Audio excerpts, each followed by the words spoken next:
Howdy,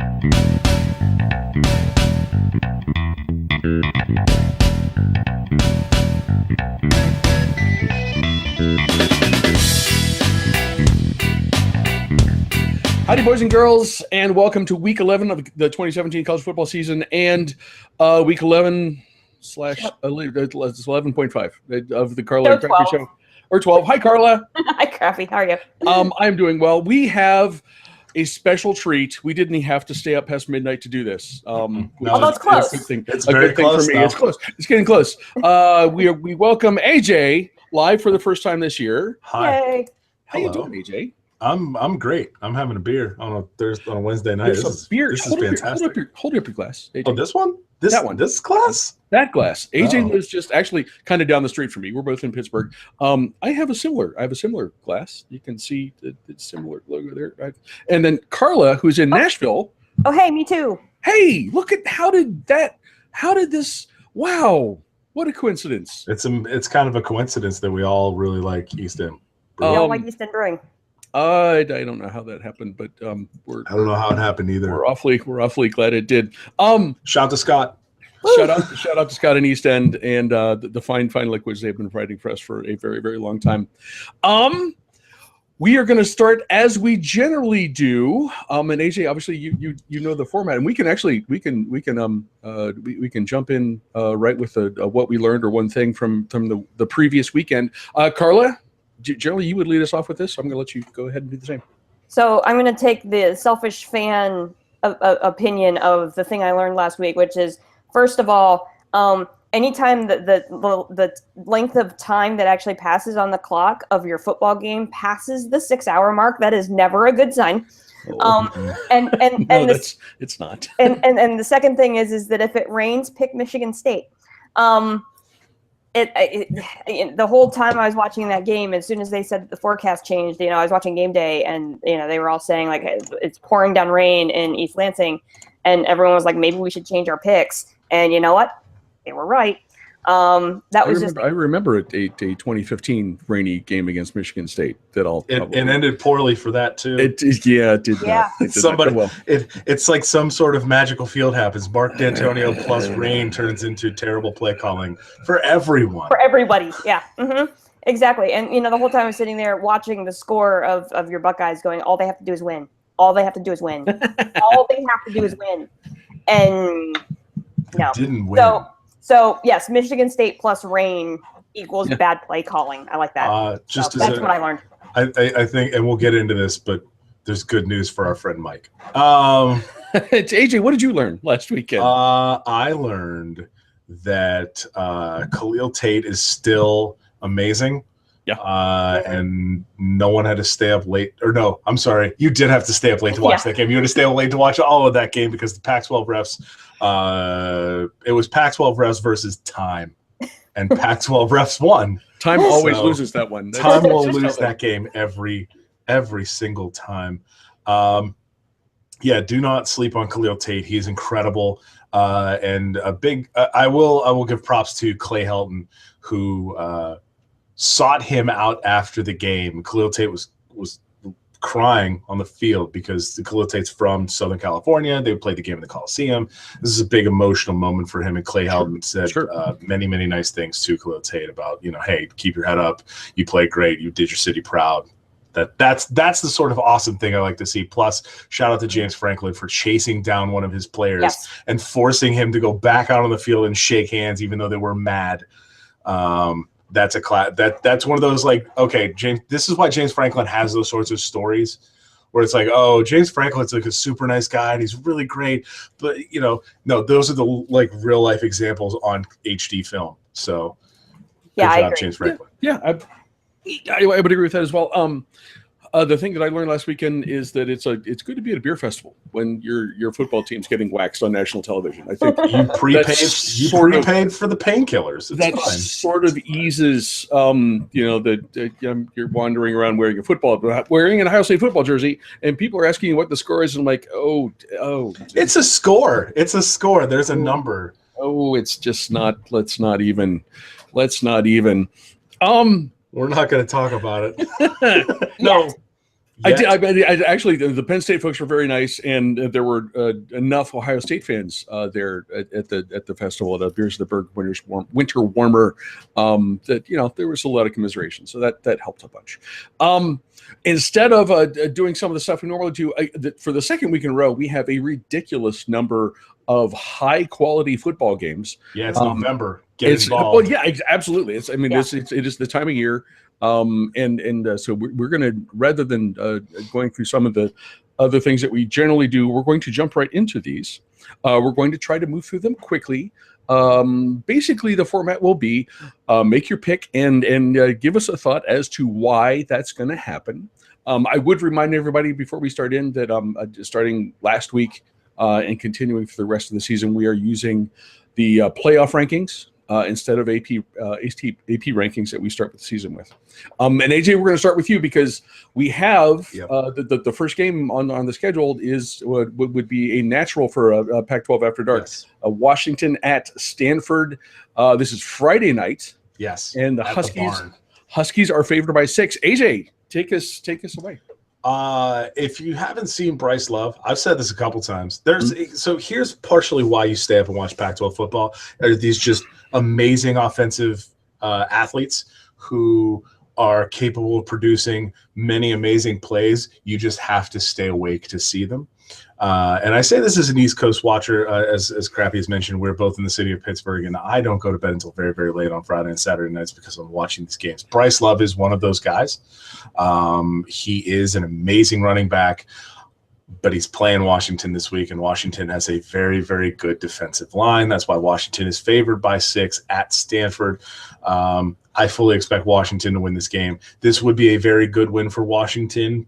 They've got many baked goods on their schedule. And so the problem with them so many crummy, icing-loaded cupcakes is what I want to use here. It's the word you're using for. Baked goods. Just use baked goods from now on. I like that. Let's show love to croissants. So, but there's a lot of cupcakes on their schedule. This is where they're starting to actually play teams that can play football. So, I mean, the one time they played somebody who showed up to a game, they lost. So this is where I kind of expect Washington to really have to start putting together some better games. But I expect Washington to win this game and probably cover. Okay. Carla, what do you think? Yeah, I'm with AJ on this one. I like Washington in this game too for the same reason, for that defense. The Washington rush defense is allowing less than 100 yards per game. So same thing. Great defensive line. They're just playing really great defense. 6th statistically overall in the country. And Washington cannot afford to lose another game if they want to have any hope at a playoff in the top 4. The way the Pac-12 is this year, they can't have 2 losses and hope for a playoff spot. So they're in a must-win situation and going to rely on their defense. But I'm with AJ. I think Washington wins. Okay. I would look at this and think absolutely Huskies all day, even on the road. And then I come to this conclusion. Stanford has done the exact opposite of absolutely everything I've expected them to do this season. So I'm going to pick Stanford in this game. And we'll see what happens. I mean, at home, I don't think it's a terrible pick. But what the hell? I think it's a possibility. You know who shows up for Stanford games? Boxes of Franzia. Keep going. I will dunk on you, Stanford fans. There's like 4 of you on the internet. It's fine. Cannot argue. Next up, we move to Saturday. Slate of early games that include number 15 Oklahoma State at number 21 Iowa State. The Cowboys are who may be out of touchdowns. I don't know if they I think they used them all last weekend. They are favored by 7. Carla, what do you think? So, yeah, Oklahoma State has, obviously the offense. We saw last week they put up, 55 points and lost? Which shows you something that's pretty important here, which is the same thing that we'll talk about Oklahoma. Defense, optional, apparently. Welcome to the Big 12 this year. Most of the top teams don't have a defense, although we'll talk about that in a bit. Iowa State has a shot at the Big 12 title still, believe it or not. And they could actually, if they win this game, they control their own destiny because they will have wins over TCU, Oklahoma, and Oklahoma State. They're the second in the conference in scoring defense, and the way that they've been beating teams is with turnovers. They're 10th in the country in turnover margin right now. How did Oklahoma State lose last week? They turned the ball over. This is the week the Big 12 goes bonkers. Iowa State wins at home. Oh, AJ, what do you think? Oh, I love bonkers Big 12. There's no. This is. Are you guys getting the same feels I'm getting? The same feelings I'm getting in my body about this? Is like 2017 or 2007 all over again, where nothing's real, nothing matters. Everybody, right? It's all made up, and the points don't matter. The points literally don't matter.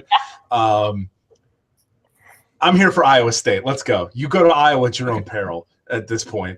Iowa is where dreams go to die, both in football and life. So, Oklahoma State. I'm sorry, you're losing. You're losing this game. That's how this year is going. It's 2017 Iowa State Big 12 champion. So let's go.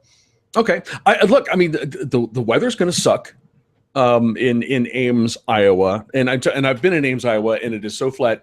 I mean, the wind gusts in like Wyoming, and you feel it in Ames 15 minutes later. That's like so. The weather's going to be miserable.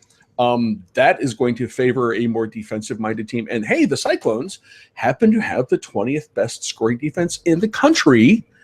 I'm still, maybe this is a reach. Maybe it's as a reach because I'm still not convinced that Iowa State, they're in a position that they are not accustomed to being in. But right. I'm going with them. I am picking Iowa State to win this one at home. At the same time, and perhaps with similar weather, you have number 12 Michigan State at number 13 Ohio State. Ohio State is favored by 14.5 to 15 points, which is just a ridiculous line. Let's be honest. AJ, what do you think about this one? I have good news for you, Mike. Please. There's no rain on the schedule. Okay, that's good. It's supposed to rain Sunday. It's still Wednesday. Weather models could change, as we discussed possibly prior to the show, maybe on the show. Yes. I don't know at what point we discussed it. Mike D'Antonio plus rain equals weird play calling.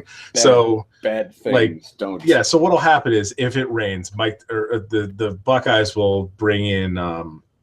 They'll somehow get a 5th-year eligibility for Mike Doss, and he'll come back and play quarterback. That's the sort of weird stuff that will happen if it rains in Columbus on Saturday for no reason. But I expect Ohio State to win. I do. This is that game where everybody now that everybody has written off. This is how Urban Meyer things work. I don't know if you saw it this year already. Once they lose, and then everybody goes, Ohio State's out, whoosh, and then they're going to win by 40. Like it's one of those. This is one of those weeks where some dumb stuff like that happens, as long as it doesn't rain. So pray for no rain, Ohio State fans. You'll be all right. Carla. Carla. Yeah, I similar logic, not identical logic, but I like Ohio State in this one too. Overall, after watching both of these teams in back-to-back weeks and watching my Knits lose to them in back-to-back weeks, I can honestly say Ohio State is the better team. Having watched what they were able to do. However, I will say Ohio State's going to win this game behind the arm of JT Barrett, not because of their run game. The Michigan State run defense is really, really good. They bottled up Saquon Barkley last week, held him to no yards in the first half in a mud fest. So consider that for what it's worth. I think they're going to have to rely on the arm of JT Barrett, but I think, the Buckeyes had to rely on the arm of JT Barrett to beat Penn State too, and he did it.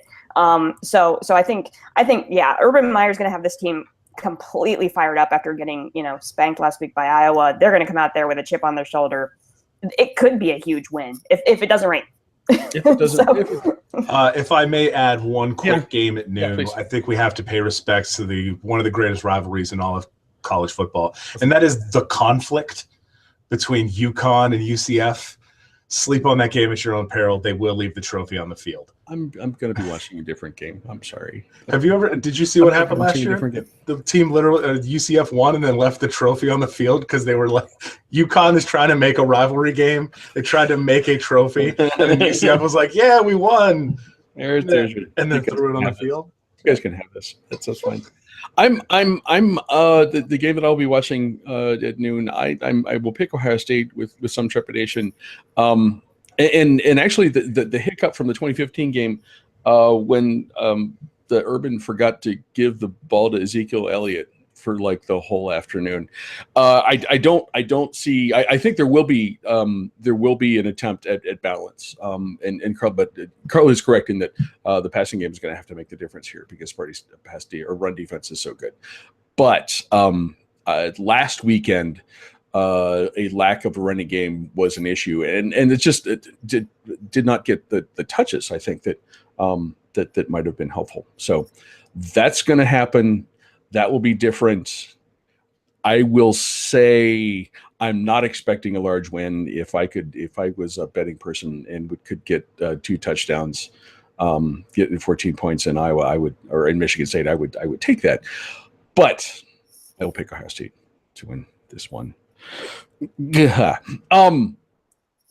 up, we have number 1 Georgia at number 10 Auburn. Georgia is a favorite on the road by 2.5 to 3 points. AJ, what do you think? This might be the sneaky best game of the day. Might be. Yep. Georgia, you're number 1. Don't ruin it. You're gonna ruin it. Auburn is a very, very good football team. I'm gonna get my Jesse Palmer correct here. The Gus Malzahn. That was terrible. I'm sorry, everyone. It's not bad. The Gus Malzahn offense they're actually doing well this year. It's almost as if he's not trying again, and it's just working. So this is good. I think 3 is a good spread. Georgia's giving 3, right? Yes. Okay. Yeah. And the game is in Auburn's. Yes. I'll call the upset. Auburn's beating Georgia this week because Georgia's going to ruin this, and mostly because Auburn's playing this game at home. Mm-hmm. If this game were in Athens, this would be much different. But Auburn's playing this game at home. They've been playing well this year. I really want to see a competitive Iron Bowl. So, Georgia's losing this game. We should note that AJ was referencing Athens, Georgia, and not Athens, Ohio, where my Bobcats have defeated the Toledo Rockets 38-10 in this week's Maction. Yay, Maction. Yay, Maction. Carla, Georgia at Auburn. What do you think? This was by far the game that I could not decide. Okay. This is a tough one. Because initially when I thought about it, and I'm really going to make my decision as I'm talking through this. I never do that on this show ever. By the way. No. I'm taking a page out of your book. What are you talking about? So normally I would sit down and look at this and say Georgia has not faced a defense like Auburn's all season, right? This is the best defense that Georgia is going to face thus far. The SEC East is nothing this year, so this is going to be Georgia's first real test since Notre Dame. So we're going to see whether this team is really number 1 material. But as soon as I said that, I went and looked up defensive numbers, and it turns out Georgia actually has statistically a better defense than Auburn's. And so you can make the exact same argument that this is the best defense that Auburn has faced all year. Georgia's number 3 scoring defense in the country. Auburn is number 9. So first of all, the line is, or the over/under is 47. Take the under. You're right. I think this is gonna be a 6-3 game, and as much as I want to pick the upset here, and if Georgia's going to lose before the SEC title game, this is the game they're going to lose. This is going to be it. Yes. This is it. I don't know. I'm going to take Georgia. I think that defense is good. And, like AJ said, if this was in Athens, I'd 100% pick Georgia. I am really hesitant on this pick. But I don't know. I think that defense is legit. They stopped Notre Dame on the road, another road test. Jordan Hare is a different thing. I get it. But I don't know. I think I like Georgia. Okay. Yeah, the people in Jordan Hare make just a smidge more noise than the people at Notre Dame. That is true. Yeah, that's a true. Dull roar is louder. It's fine. I looked at the other side of the ball for both teams for this, and what I came up with, you certainly have to be mindful of Auburn's offense, which is scoring roughly 37 a game, and that would be higher if not for a couple low-scoring early season games, including the loss at Clemson where they scored 6. But Georgia's offense is perfectly suited for this game. The 8th best rushing offense in the country. They hold the ball. They finish drives, and then and then you're comfortable handing over to a very good defense. I think that's what happens. I think Georgia plays ball control, keeps the ball away from offense from Auburn, and leaves with a win. Number 1 Alabama at number 16 Mississippi State. Bama is favored by 2 touchdowns. 2. No, Alabama's number 2. Let's make sure that we get this.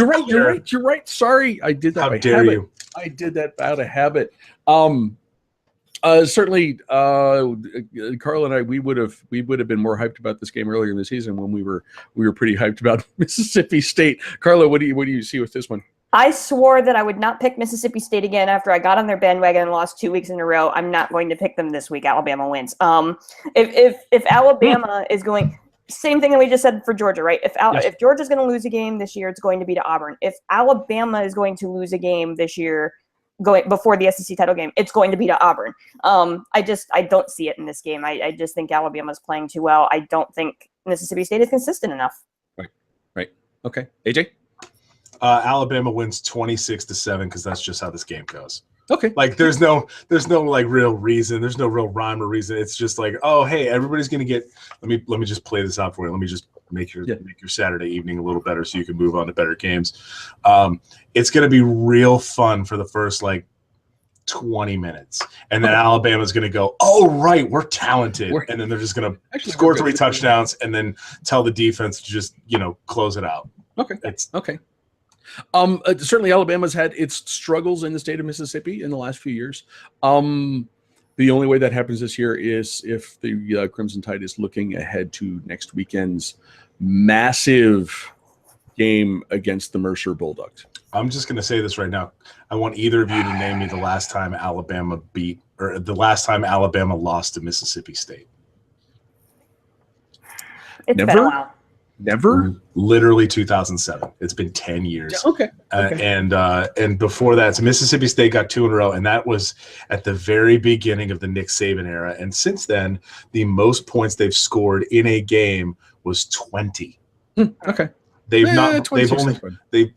scored 20 in 2014 and 10 in 2010 and did not break single digits other than that. Nice. So yeah, I just fully expect a 3-hour, very efficient fat guy sitting on a seesaw. So next week we'll be doing a full quarter by quarter breakdown of Alabama versus Mercer. Just so you guys are prepared. How dare you listen? How dare you slander SoCon like that? Don't slander SoCon like that. They don't deserve that. Listen, somebody's trying to slandering. Somebody's trying to get the entire athletic department paid for this year. All right, and I absolutely do not blame them for that. The other team, however, that's something we'll discuss again. We later. Take them very seriously. Next up, we have number 6. TCU, our favorite Horny Toads, at number 5, Oklahoma, where Oklahoma is favored by 7. AJ, what do you think here? Oklahoma, what are you anymore? You seem to have everything together. You seem to really figure out everything. And then it all fell apart against Iowa State. And then it took you 4 quarters and all of the points to beat your little brother, Oklahoma State. If anyone has run out of touchdowns, it could be the Sooners. TCU by 3 scores. Not even close. Ooh, okay. Kenny Hill figured out how to throw a football. Yeah, TCU by 3 scores. That's a good thing in that offense. Carla, what do you think? I like TCU in this one too, and the reason the reason why is like we've just been talking about. Oklahoma outscored Oklahoma State. They couldn't stop them. It was, they got a couple of turnovers to kind of slow them down a bit, but their defense is not that good. They haven't been good for about 4 weeks now. Like we talked earlier in the season, Oklahoma doing its very best Virginia Tech impersonation of, falling apart after a key win. Yes, Baker Mayfield is impressive, but Gary Patterson's defense is legit. We've been mocking the Big 12 and not playing defense. The Horny Toads play awesome defense, and they've not, and Oklahoma has not faced a defense like this all year. I think they're going to frustrate Baker Mayfield. I wouldn't go 3 scores, but I don't know. I like TCU. But this is what I said. Big 12 is going to go crazy this week. TCU is going to win too. Okay. Have you guys ever watched video of a horned frog actually shooting the blood out of its eyes? Yes. It's terrifying. It is. I'm just saying, just like this game is going to be. Like, this is going to be fun. Is Gus calling this game? Do we have Gus on this call? I don't know if he's got an afternoon game, and if he does not, I mean, the USC at Colorado. Do not put Gus on that game. No, you don't need Gus on that game. I think no, actually, Gus might be in Columbus. No, that's Ohio State's on the ESPN family of networks, I believe. I thought that game was on Fox. It very much is not. It's on Fox. Not? Yeah, it's on Fox. Okay, that might be Gus. Yeah. I don't know. We'll find out. Before we get the last game, I as I look back at Oklahoma and what they've done this season, it is absolutely true that it's not been pretty. And certainly there's that one sort of massive hiccup against the Cyclones. Although that, as we go through the season, that upset looks better for Oklahoma with each passing week, because it turns out that Iowa State's actually pretty good.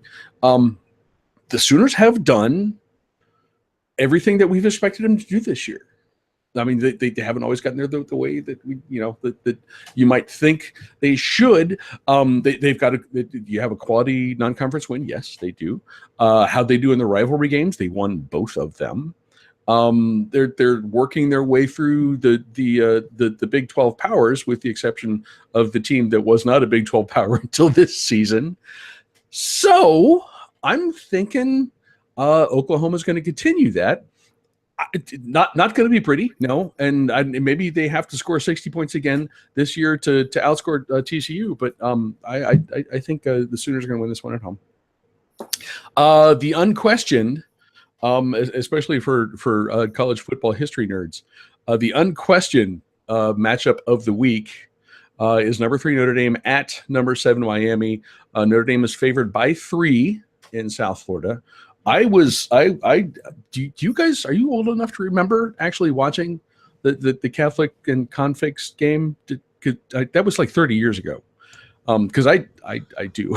I'm gonna go ahead and I'm just gonna okay. the 5th here. It's fine. It's okay. Fine. That's fine. Carla and I can't really. Without that direct exposure. Certainly, this stuff has been covered to death in the meantime. Carla, what do you think about this one?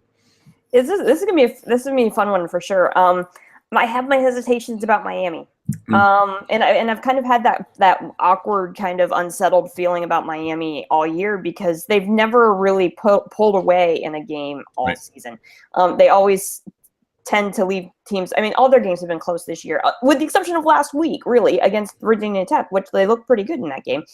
So it took them playing a ranked opponent to actually kind of put themselves together. Playing at home, but this is a tough task for them, right? To play Virginia Tech and then to turn around and play a Notre Dame team that we didn't know how good they were going to be until this year. Miami's defense has not done a very good job overall this season in stopping the run, going against Josh Adams, a running back who should be in Heisman consideration, who's just laying down yards, and that's going to be a really tough test for Miami's defense. Then I think the Notre Dame secondary is going to be up to the task for the deep ball that Miami loves late in the game to try to keep themselves ahead of this. I don't know. This is another tough game to pick, because Miami's playing at home, and that atmosphere, as much as we've knocked Miami in the past for not having a good atmosphere in college football, they actually had a good atmosphere last week against Virginia Tech. That was a legit college football game, even though it was played in whatever the heck Joe Robbie is called now. Joe Robbie, Sun Life, Jimmy Buffett, Margaritaville. Hard Rock. Some Hard Rock Stadium. Yes. Something like that. Yeah. Is there a pool in the? Oh wait, no, that's the Miami Marlins. Never mind. Sorry. But I don't know. I lean Notre Dame. I think Notre Dame is the more complete team. It would not stun me if Miami won this game, but I think I'm going to go Notre Dame. Okay, AJ. I need Miami to show that they're better than the last 2 minutes. That they're a better team than the last 2 minutes of every game. Yeah. Okay, that's right. They've been cardiac canes this year, and I really think Notre Dame has the potential to put together a very, very solid game here. Miami, you're right, Carla. Their run defense has not really been there, and Josh Adams is a very, very good running back who can lay down yards at a deep, deep clip. I think Notre Dame actually goes to Miami and wins here and ruins a lot of hopes and dreams. But I'm still secretly hoping for Miami Georgia playoff. I mean, okay. I have like low key hopes for that game. Okay. It won't happen, but I have low key hopes for it. A couple other things to note while I've been looking here. Gus is calling TCU Oklahoma. Perfect. And I think we all skipped right over a game. I think mostly because Crappy didn't want to talk about it. But Iowa at Wisconsin? Screw those guys. Joe Tess is calling that game, which means that game. Yeah. Tess is calling Iowa wins. Right. Iowa's going to win that game and ruin the Big Ten going to the playoff, kids. Is that game in Madison? Yes, it is. I was not winning that game. No. I guarantee it. Ooh, talking spicy. Guarantee that. Man. The other thing that's happening in the Saturday night game is Miami's going to win that football game. Notre Dame's defensive weakness, they are 90th in passing yards allowed. Miami's strength, it's not superlative, but the 23rd in passing, 23rd in the country in passing yards per game. Put that together with this being a home game at Miami and the fact that they actually have a home field atmosphere. And I'm saying the Hurricanes are going to win that game. I'm not going to guarantee that to the degree that I did the Badgers beating the Hawkeyes, but yeah, that's how that's going to go. This has been fun, boys and girls. I appreciate AJ for getting the chance to join us, and I'm sure we can do this again for the couple more weeks we have from the regular season. Any final thoughts, Mr. Cuthbert? Don't stay up late on Saturday night. I'm personally telling you to not do that because the games on Saturday night look bad unless you want to watch Khalil Tate run for 500 yards.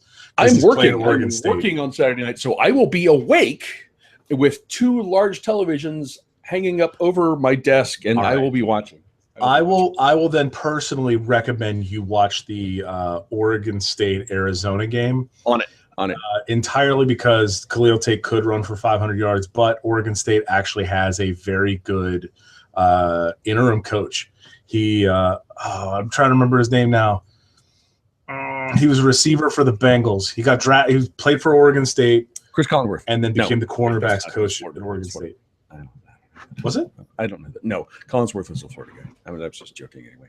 Carla. No, there was but yeah, go ahead. Any final thoughts? Trigger thumbs ready for the 3:30 slot in the afternoon. I mean, that's we've got another good one there in the afternoon where we've got 4 games I think happening in that same time period. So set your remote, get your thumb ready, settle in for an afternoon of what's going to be. It's gonna be just like last week. It's gonna be another one of those trying to keep up with everything and seeing what's going on. But there's gonna be a lot. Except hopefully less miserable. I still think there could be a lot of. I think there's gonna be a lot of shakeup this week. Yeah, for both me of us. Anyway. Yeah, Penn State, please win. I can't do this 3 weeks in a row. Yeah, I don't need it. I don't need a losing streak. Guys, once again, it's awesome. Thank you very much for joining us. Thank you for joining us as well. Enjoy the weekend, and then we will see you back here next week. Y'all have good. I'll have fun. See you.